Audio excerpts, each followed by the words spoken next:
ప్రముఖ పారిశ్రామికవేత్త యావత్ భారతం మెచ్చిన మహోన్నత రత్నం రతన్ టాటా ఇక లేరు అనే చేదు వార్త ప్రపంచ వ్యాపార సామ్రాజ్యంతో పాటు దేశ ప్రజలను తీవ్ర దిగ్భ్రాంతికి గురిచేసింది. 86 ఏళ్ల వయసులో ఉన్న రతన్ టాటా అనారోగ్య సమస్యతో గత 2 రోజుల క్రితం ముంబైలోని ప్రైవేట్ ఆసుపత్రిలో చికిత్స పొందుతూ అర్ధరాత్రి తుదిశ్వాస విడిచారు. రతన్ టాటా మరణ వార్తను ఆ సంస్థ చైర్మన్ చంద్రశేఖరన్ ధృవీకరిస్తూ ప్రకటన విడుదల చేయడంతో ఆసుపత్రిని సందర్శించి ప్రగాఢ సానుభూతిని తెలియజేశారు Maharashtra CM Eknath Shinde, deputy CM Devendra ఫడ్నవీస్లు. అనంతరం మీడియాతో మాట్లాడిన వారు దేశమో మహోన్నతమైన వ్యక్తిత్వం కలిగిన కోహినూర్ వజ్రం లాంటి మహామనిషిని కోల్పోయిందని, టాటా గ్రూప్ చైర్మన్ గా ఆయన బాధ్యతలు తీసుకున్న అనంతరం ప్రపంచ గ్లోబల్ మార్కెట్లో టాటా గ్రూప్స్ కు ప్రత్యేక బ్రాండ్ ఇమేజ్ కల్పించడంలో పట్టు వదలని విక్రమార్కుడిలా ఆయన చేసిన కృషి మరువలేనిదని, భారత్ కు కష్టం వచ్చిన ప్రతిసారి సేవాదాతృత్వం ప్రదర్శించడంలో అందరికంటే ముందు వరుసలో ఉండి తన వంతు సహాయ సహకారాలు అందించి దేశం గర్వించదగ్గ పారిశ్రామికవేత్తగా ప్రజల ఆదరాభిమానాలు చూరగొన్న మహానీయుడంటూ కీర్తించారు.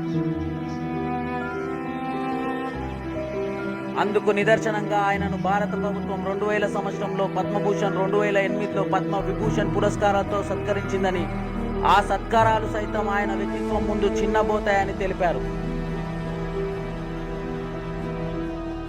ఆయన మరణ వార్త తీవ్రంగా కలిచివేసిందని పేర్కొన్న నేతలు ఆయన ఆత్మకు శాంతి చేకూరాలని కోరుకున్నారు. అధికారిక లాంఛనాలతో ఆయన అంత్యక్రియలు నిర్వహించనున్నట్లు తెలిపారు.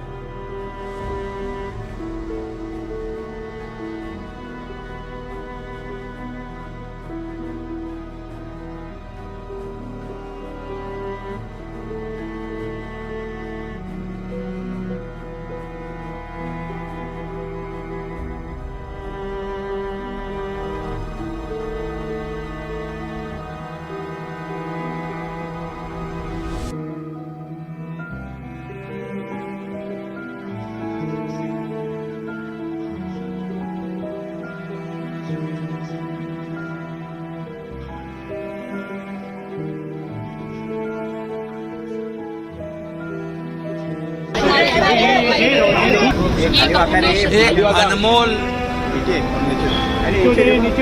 रत्न कहते हैं वो रहा नहीं। ये भारत का कोहिनूर, हरपला भारत का कोहिनूर रहा नहीं, हमसे बिछड़ गया है, ऐसा मैं कहूँगा। और रतन टाटा जी हमारे में नहीं रहे, ये बहुत ही वेदनादायी दुखद घटना है हमारे लिए, पूरे देश के लिए। पूरे देश का एक अभिमान था, हमारे महाराष्ट्र का भी अभिमान था। एक इतने बड़े ओहदे पर पहुंचने के बाद इतना सीधा साधा रहना, जमीन से जुड़ा रहना, ये बहुत कठिन काम वो करते थे। मैं जब मुख्यमंत्री बनने के बाद पहले उनके घर गया था, तब मैंने उनको देखा, मेरे से जो बात किया उन्होंने, जो इतना व्यक्तिमत्व जो है उनका डाउन पर एक सीधा सादा रहना, मराठी में हम कहते हैं सादी राहणी उच्च विचार से, और लाखों लोगों को उन्होंने उद्योजक बनाया। उनकी इंडस्ट्री बहुत पुरानी है और ऐसे टाटा कंपनी के वो सर्वे सर्वा थे। और आज मैं यही कहूँगा कि उनको देखकर लोगों में ऊर्जा आती थी, प्रेरणा आती थी, और वो हमारे महाराष्ट्र और हमारे भारत देश का अभिमान है, स्वाभिमान है। उन्हें हमारे सरकार ने उद्योग रत्न पुरस्कार, उनको कई पुरस्कार मिले, पद्मश्री, पद्म विभूषण, और जो भी पुरस्कार उन्हें मिले उनको देने से उस पुरस्कार की ऊंचाई बढ़ गई। ऐसे उनका कर्तृत्व था, और लाखों करोड़ों लोगों को खुद के पैरों पे खड़ा करने का काम उन्होंने किया। सिर्फ उद्योजक नहीं, तो एक देश सेवा, देशभक्ति से प्रेरित हो ये व्यक्तिमत्व थे। ऐसा इंसान होना, दोबारा मिलना ये मुमकिन नहीं है, मुश्किल है। और इसलिए मैं उनको महाराष्ट्र सरकार की ओर से और महाराष्ट्र की तमाम 12.5 करोड़ जनता की ओर से भावभीनी श्रद्धांजलि अर्पित करता हूँ। उनका आदर्श लेकर आगे बढ़ना, उनके आदर्शों पे चलना, यही उनके लिए सच्ची श्रद्धांजलि साबित हो सकती है। 10 बजे से 4 बजे तक उनको NCPA में दर्शन के लिए लोगों के लिए रखेंगे, ऐसा उनके रिश्तेदारों ने कहा। उसके बाद आगे की अंतिम विधि बदली में होगा, ऐसा कहा। मैं फिर एक बार उनको भावपूर्ण श्रद्धांजलि अर्पित करता हूँ।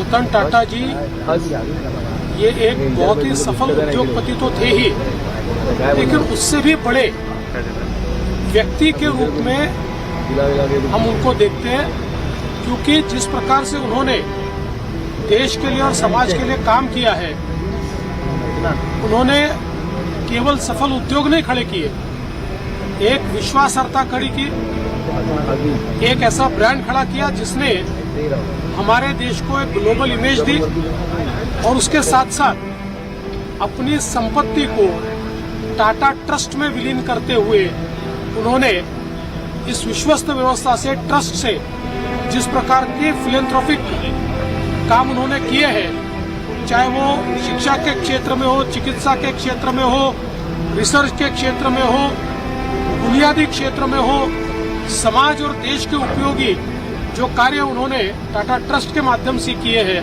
मैं ऐसा मानता हूं कि जितने महत्वपूर्ण उनके उद्योग हैं उतने महत्वपूर्ण ये कार्य भी है। इसीलिए एक बहुत बड़े मन का व्यक्ति आज हमारे बीच से चला गया है, देश के लिए ये बहुत बड़ा नुकसान है। अजून त्या संदर्भात अधिकृतरित्या त्यांचे लोक जाहीर करतील। आता जी काही माहिती मला देण्यात आली आहे, उद्या NCPA मध्ये 4 वाजेपर्यंत त्यांना ठेवण्यात येणार आहे आणि त्याच्यानंतर अंत्यसंस्कार होतील। पण या संदर्भात जे काही अधिकृत घोषणा आहे ती त्यांनी केलेली अधिक योग्य असेल। सर दिल्ली में कोई एक्सपेक्टेड है? देखिए अभी इसकी कोई जानकारी नहीं है, जानकारी मिलेगी तो आपको बताएंगे। Thank you sir, thank you.